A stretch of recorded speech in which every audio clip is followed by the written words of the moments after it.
Hello everyone, welcome back to all of you. आज का हमारा जो लेक्चर है वो एक बहुत डिफरेंट टॉपिक पे है। इस तरह की वीडियो शायद ही किसी ने सुना हो, लेक्चर सुना हो। एग्जामिनर का पॉइंट ऑफ व्यू, एग्जामिनर की सोच और उसका पॉइंट ऑफ व्यू क्या होता है एक पेपर को सामने रख के। देखो, हाउ सिंपल इज दैट कि if you know that how an examiner thinks, examiner कैसे देख रहा होता है पेपर को, एग्जामिनर की आंख क्या ढूंढ रही होती है, एग्जामिनर किसको अप्रिशिएट करता है, एग्जामिनर किसको नंबर देता है, एग्जामिनर किसको टॉप करवाता है, एग्जामिनर किसको फेल करवाता है, एग्जामिनर के मुताबिक किसका पेपर बहुत अच्छा और अकॉर्डिंग टू एग्जामिनर किसका पेपर बहुत ही बेकार है। ये सब कुछ हमने डिस्कस करना है इस लेक्चर में। ये लेक्चर क्यों है आपके लिए? ये लेक्चर इसलिए बेटा कि if you know all these points which I am gonna tell you, तो आपके लिए नंबर लेना बहुत इजी है। इसका एग्जाम्पल है, एग्जाम में क्या आप रोज एक काम करते हो? आप रोज तैरना सीखो, स्विमिंग सीखो, स्विमिंग सीखो, स्विमिंग सीखो। अच्छा, एग्जाम का डे आया, उन्होंने कहा कि भाग के दिखाओ। आप कहेंगे कि मैं पूरा साल तो स्विमिंग सीखता रहा हूँ, मुझसे तैरने का काम ले। वो तो कहते हैं हम तो तैरने का एग्जाम लेते नहीं, हम तो भागने का एग्जाम लेते हैं। समझ आया कि नहीं? तो यही इसी तरह जो बहुत सारे बच्चे वो तैयारी इसी तरीके से करते रहते हैं, लेकिन वो चीजें चेक नहीं होनी थी। फॉर एग्जाम्पल, बहुत सारे बच्चों के दिमाग में मिथ बैठा हुआ है। कई मिथ्स को डिस्कस करूंगा कि पहला मिथ क्या है कि जितना लेंदी लिखूंगा उतने नंबर आएंगे। कंसेप्ट चेंज हो चुका है। पहला पॉइंट, एग्जामिनर हमेशा देखता है कि रेलेवेंट जवाब है या नहीं। जो पूछा गया है, क्वेश्चन पूछा गया है, उससे रेलेवेंट जवाब है या नहीं है। अच्छा, ये इसमें एक पॉइंट मैं मिस करता गया हूँ, वो मैं आपको बताता हूँ। ये सारी बातें मैंने कहाँ से सीखी है। मेरे तीन सोर्सेज हैं। नंबर वन, मेरे बहुत सारे जो है दोस्त हैं वो एग्जामिनर हैं। वो यूपी बोर्ड और दूसरे बोर्ड्स के पेपर चेक करते हैं, क्योंकि मैंने पढ़ाया है। मैंने काफी सारे एकेडमी में और स्कूल में, तो मेरे वो ताल्लुक और वास्ते उनके साथ डिस्कशन है। उससे मैंने सीखा है कि वो ये सोचते हैं। दूसरा सोर्स जो है वो है स्टूडेंट्स, मेरे अपने स्टूडेंट्स। मैंने नंबर लेने वाले बच्चों को कैटेगराइज कर लिया, जिनके नंबर नहीं आते उनको कैटेगराइज कर लिया, और इन सारे बच्चों को कैटेगराइज करने के बाद देखा कि नंबर लेने वाले बच्चे ऐसा क्या करते हैं, एग्जामिनर इम्प्रेस हो जाता है। और जो जिनके नंबर नहीं आते वो क्या गलती करते हैं कि उनके नंबर नहीं आते। दो सोर्स हो गया। अच्छा, तीसरा सोर्स जो है वो बहुत हिडन सोर्स है। वो है कि जब क्वेश्चन पेपर बनता है, ये बड़े ध्यान से सुनना, जब क्वेश्चन पेपर बनाने वाला साथ सॉल्यूशन भी बना के देता है। शायद आपको पता है या नहीं पता, बोर्ड में जब पेपर जाता है तो क्वेश्चन पेपर जो पहले जाता है बोर्ड के पास, फिर वो आप तक आता है पेपर वाले दिन, उसके साथ एक सॉल्यूशन की एक हेल्पिंग गाइड होती है। वो कहते हैं कि ये क्वेश्चन इसलिए पूछा गया है, ये आपने जरूर देखना है। तो I have seen all those helping guides. तो मुझे अंदाजा हुआ कि जो बच्चा सोच रहा होता है, एग्जामिनर उसका सोच ही नहीं रहा होता। फॉर एग्जाम्पल, बच्चे के जहन में सोच बैठी है कि एग्जामिनर मेरा दुश्मन है कि नहीं? ऐसा बच्चे के जहन में क्या बैठा है कि एग्जामिनर मेरा दुश्मन है? नहीं, उसका काम तो सिर्फ चेक करना है, उसने तो देखना है। अच्छा पेपर है, नंबर दे दो। अच्छा नहीं है, नंबर ना दो। बच्चे के जहन में क्या बैठा है कि एग्जामिनर के मूड पे बहुत डिपेंड करता है। अच्छा, ये था, ऐसा था, मैं मानता हूँ, लेकिन अब बदल गया। अब सिस्टम इतना साउंड एंड सॉलिड हो चुका है कि एग्जैक्ट जो पूछा गया, अगर वो आपने आंसर किया है तो आपके आंसर, आपके नंबर आ जाते हैं। इसका मैं आपको प्रूफ देता हूँ। मैंने बहुत सारे ऐसे बच्चे देखे हैं जो मुश्किल घरों से और हालात से निकले, गरीबी से निकले, उनके भी नंबर आए। इसका मतलब है कि आपका इन्फ्लुएंस पेपर की शक्ल में एग्जामिनर पे पड़ता है। आप है कौन, आपका रंग क्या है, आपकी शक्ल क्या है, आपके फादर कौन है, आप कितने अमीर हैं, क्या जात है, क्या बरादरी है, किस कॉलेज से पढ़े, किस स्कूल से पढ़े, एग्जामिनर को नहीं पता होता इसका। अग्रीड और नॉट? सो एग्जामिनर को बिल्कुल खबर नहीं होती उसके सामने। तो जो आपकी जो शीटें होती है वही पड़ा होता है, क्वेश्चन पेपर होता है, इवन रोल नंबर तक बदल जाता है। उसको नहीं पता होता कि किसका पेपर है। वो पेपर से अंदाजा लगाता है कि जिसका पेपर है वो बहुत इंटेलिजेंट और लायक है। मेरी बात समझे?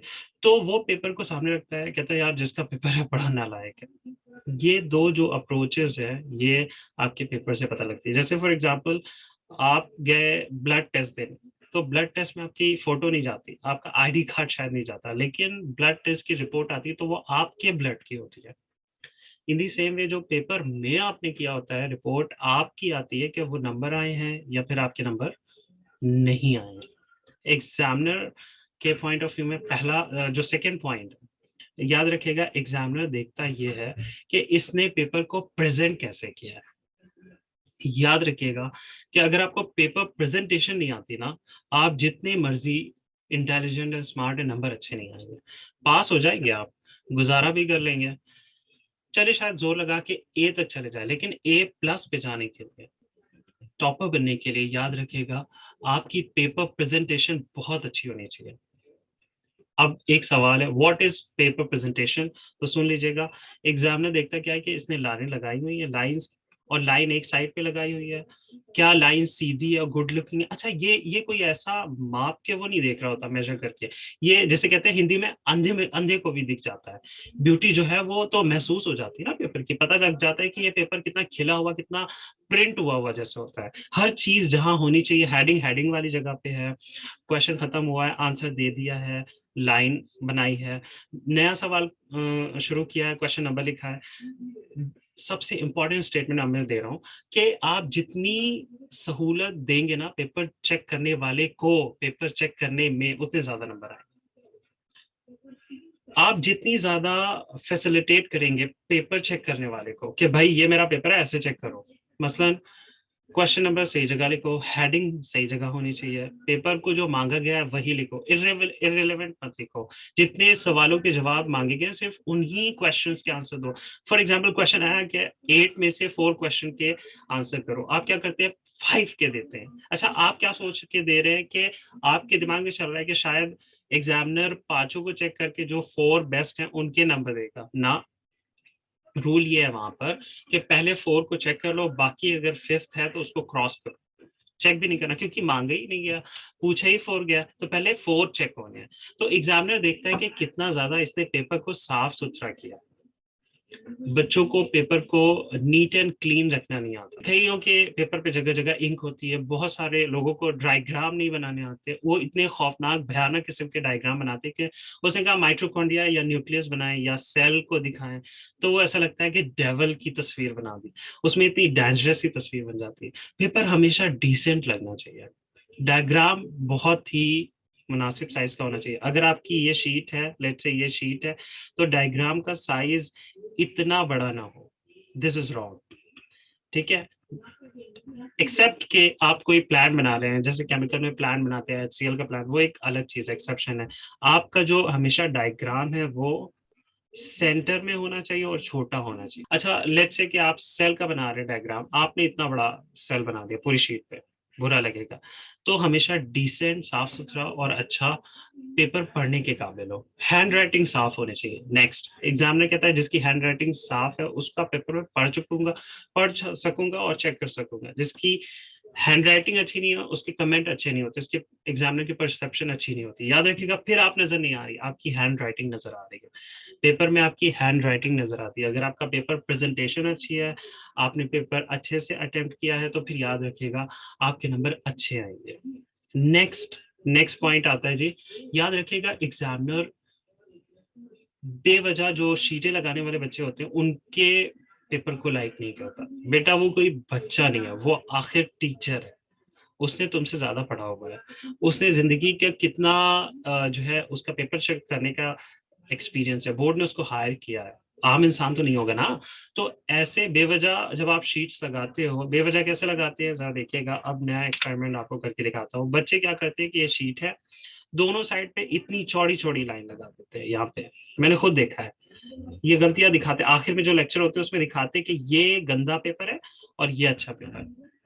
अच्छा, बीच में जगह बची हुई है, उसमें भी थोड़ा थोड़ा लिखिएगा ताकि शीट्स जो है ज्यादा लगे। शीट ज्यादा कैसे लगाते बच्चे, उनकी मैं फॉल्ट बता रहा हूँ। अगला फॉल्ट करेंगे क्या कि एक एक लाइन छोड़ के लिखेंगे खुला खुला, उससे भी शीटें ज्यादा लग जाती हैं। शीटें कैसे ज्यादा लगाई जाती है, क्वेश्चन यहाँ पे खत्म हुआ है, यहाँ पे क्वेश्चन खत्म हुआ है, दूसरे पेज पे शुरू कर दिया। रूल ये है कि अगर 50% से ज्यादा यूज हो चुका है तो फिर तो जगह छोड़ दे, लेकिन अगर आपका 20-30% पेज यूज हुआ है तो आप नया क्वेश्चन यहीं से स्टार्ट करें, कभी बेवजह एक्स्ट्रा शीटें ना लगाएं। याद रखिए कि एग्जामिनर आपकी स्किल्स को माप रहा है, उसने वजन करके तौल के कि तराजू पड़ा हुआ है, उसमें पेपर रखा, वजनी है तो नंबर दे दो ना। उसने देखना है कि आपका नॉलेज कितना है, आपकी जो है ग्रैप कितना करते हैं। पूरा साल आपको मिला फिजिक्स, केमिस्ट्री, बायोलॉजी, हिस्ट्री के लिए, इंग्लिश के लिए। आपने पूरा साल जो तैयारी की है, जो पढ़ा है, जो समझा है, जिसकी रिवीजन की है, जिसके टेस्ट दिए हैं, अगर 3 घंटे आपको दिए जाए तो क्या आपकी असेसमेंट अच्छी आती है? क्या पता लगता है कि पूरे साल की तैयारी के बाद आप 3 घंटे में साबित कर पाते हैं कि आप लायक हैं? एग्जामिनर की अप्रोच क्या है कि मैं आपको 3 घंटे दे रहा हूँ, 3 घंटे में साबित करो तुम लायक हो।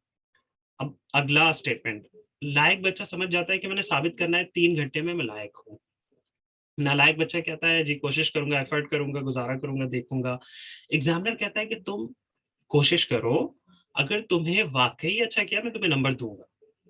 या वैसे ही एक एक लम्हे के लिए सोचो कि आपके पास दो चीजें आई हैं, ठीक है, दो, लेट्स से दो चीजें आपके पास सामने पड़ी हुई हैं, एक चीज इधर है, एक चीज इधर है। ये बहुत खूबसूरत है, बहुत ब्यूटीफुल है, ठीक है, अट्रैक्टिव है, और ये चीज बदसूरत है। तुमसे पूछा चाहे कि खूबसूरत कौन है, तुम गलत बोलते हो, तुम कहते हो ये खूबसूरत है, हालांकि ये क्या थी, ये बदसूरत थी। क्या तुम्हारे दिल में तकलीफ नहीं होगी? तुम्हारा जमीर मलामत नहीं करेगा मैंने ज्यादती की, मैंने झूठ बोला है? सेम विद एग्जामिनर, अगर आप वाकई अच्छे हो ना तो वो आपको नंबर जरूर देता है। वो कभी नहीं बर्दाश्त करता कि बाद में उसके अंदर आए कि लायक बच्चा था मैंने उसको फेल किया। लायक को नंबर जरूर देता है। ओके। एक और चीज मैं आपको बताऊं, हम क्या करते हैं कि उससे पूछा न्यूटन का फर्स्ट लॉ क्या है। मान लीजिए हम न्यूटन का फर्स्ट लॉ ये है, न्यूटन का सेकंड लॉ ये है, न्यूटन का तीसरा लॉ ये है, और फिर न्यूटन मर गया और उसकी डेट ऑफ डेथ लिख दी। उसने पूछा क्या था? कभी भी एग्जामिनर अप्रिशिएट नहीं करता ऐसे बच्चे को जो ज्यादा लिखता है, ज्यादा लिखता है, बेवजह लिख देता है, जो चीज मांगी नहीं है उसको लिख देता है, relevant to the point. Next, बहुत सारे ऐसे बच्चे होते हैं कि जब वो लिखते हैं ना तो उन्हें जब खुद पढ़ना पड़े ना तो उनको खुद समझ नहीं आती मैंने लिखा क्या। एग्जामिनर सोचता है कि यार अगर ये खुद नहीं, खुद पढ़े तो इसको समझ में नहीं आए क्या लिखा है, मैं इसको नंबर कैसे दूं? हमेशा चेक करें कि जो पेपर आपने दिया है वो पेपर आपको समझ आ रहा है।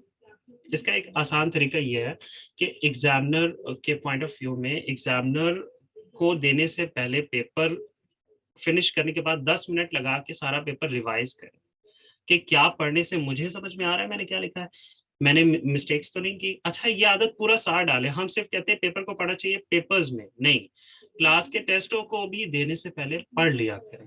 टीचर को देने से पहले 1 मिनट नजर मारी, सारा देखा, कंप्लीट है जो पूछा गया है, अगला। अब मैं आपको आइडिया बताने लगा हूँ। मेरे साथ ये वाकई सच्चा वाकया है। जब मैंने पढ़ाना शुरू किया तो शाम को बच्चे अपना पेपर दे के शाम को मिलने आ जाते थे एग्जाम्स में कि सर ये आज हमारा पेपर था और हम आपको दिखाने हैं, जरा देखिए कैसा हुआ है। तो एक बच्चा मेरे पास आया, उसने सामने पेपर रखा, मैंने कहा हाँ भाई ये हो गया, ये हो गया, ये हो गया, ये हो गया। मैंने ऐसे पेपर टर्न किया और मैंने कहा ये वाला किया है, एकदम उसका ना रंग पीला हो गया। मैंने कहा क्या हुआ? कहता सर पेपर पीछे भी था। अब आपको समझ आई? वो इतना सिंपल इंसान था, उसने देखा ही नहीं कि क्वेश्चन पेपर एक साइड पे प्रिंट नहीं है। वो इतना डफर था, उसने देखा नहीं कि ऊपर लिखा क्या है क्या, और पीछे भी पेपर है। वो तकरीबन 70% पेपर को करके आया था, बाकी पेपर्स का छूट गया था। हमेशा होशो हवास में, ज़हनी तौर पे, मेंटली तौर पे तैयार होके, और मैं एक वर्ड बोल रहा हूँ, एग्जामिनर के पॉइंट ऑफ व्यू में एग्जामिनर को मुतासिर वो करेगा जो प्रोएक्टिव है। प्रोएक्टिव को कहते हैं पहले से तैयार, जो एग्जाम के बारे में पहले से तैयार है कि भाई ये मेरी पहले से तैयारी है, मैंने इस पे कॉम्प्रोमाइज नहीं करना, मैंने नंबर अच्छे लेने हैं, मैं इससे गुजारा नहीं कर सकता, मुझे तैयारी पहले से रखनी चाहिए, मुझे रिहर्सल पहले से करनी चाहिए, मुझे प्रैक्टिस पहले से करनी चाहिए ताकि एग्जाम में मुझे तंगी ना हो। सो प्रोएक्टिव बच्चा ज्यादा नंबर लेता है बनस्बत इसके कि जो बंदा अपनी जिम्मेदारी कबूल ही नहीं करता। जो बंदा अपनी जिम्मेदारी कबूल कर रहा है, प्रोएक्टिव है, उसके नंबर ज्यादा ज्यादा आएंगे। Last but not the least, last is examiner की अप्रोच, या एग्जामिनर को वो मुतासिर करता है जिसका पेपर सिमेट्री में होता है। सिमेट्री में कैसे? फॉर एग्जाम्पल कई बच्चे शुरू करते हैं, गलती बता रहा हूँ, आपको बात समझ में आ जाएगी। क्वेश्चन नंबर 1 शुरू किया, अच्छा अभी वो अधूरा है, अगला सवाल शुरू किया क्वेश्चन नंबर 2, और यहाँ पे स्टार डाला और लिखा कि इसका जवाब उस पेज पे, वो अखबार नहीं पढ़ा, वो पेपर चेक कर रहा है कि इसका आंसर उस पेज नंबर पे ना। हमेशा एक क्वेश्चन को शुरू करें, फिनिश करें, लाइन लगाएं। यही लाइन लगाने के बाद मतलब है कि इस सवाल का जवाब मैंने दे दिया है, फिर अगले पेज पे आए, ये क्वेश्चन है, ये आंसर है, फिर लाइन लगाए, दूसरे पेज पे जाए। जब आप सिमेट्री से पेपर करते हैं, एक सीक्वेंस से पेपर करते हैं, तो याद रखिएगा एग्जामिनर को सहूलत मिलती है, वो पेपर चेक करते हुए आसानी महसूस करता है, और जब उसे सहूलत मिलती है आपके नंबर ज्यादा आते हैं। आखिरी बात कह रहा हूँ, बात खत्म कर रहा हूँ, याद रखिएगा बच्चा एग्जामिनर की अप्रोच को तब समझ सकता है जब बच्चा आदत बनाए कि जब पेपर क्लास में बैठ के स्कूल में एकेडमी में प्रिपरेशन की तैयारी के दौरान जब पेपर दे रहा होता है ना, तो वो ये सोच के पेपर दे कि अगर मैं एग्जामिनर पढ़ेगा तो क्या पढ़ेगा और क्या देखेगा। बात समझ आए? जो बच्चा ये देखता है कि कि एग्जामिनर क्या देखा है, इसमें एग्जामिनर देखेगा और ढूंढेगा क्या, वो फिर इम्प्रूव होने लगता है। जो दूसरे वर्ड्स में क्या लें कि जो बच्चे अपनी गलतियां खुद इम्प्रूव करते रहते हैं, वो नियर टू परफेक्शन चले जाते हैं। लेकिन जो खुद अपनी गलती इम्प्रूव नहीं करते, वो फिर फेल होने लगते हैं।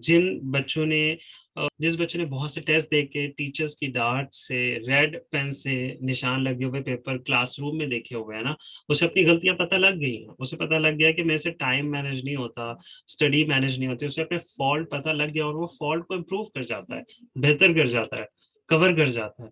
एग्जामिनर को वो मुतासिर कर देता है। लेकिन जो पूरा साल अपने फॉल्ट ही बेहतर नहीं करता, अपनी गलतियां छोड़ता है, फिर उसी उसकी गलतियां फिर कौन निकालता है? एग्जामिनर निकालता है। सो इससे पहले कि एग्जामिनर आपकी गलती निकाले, अपनी गलतियों की आज ही लिस्ट बनाइए और उन्हें इम्प्रूव कीजिए।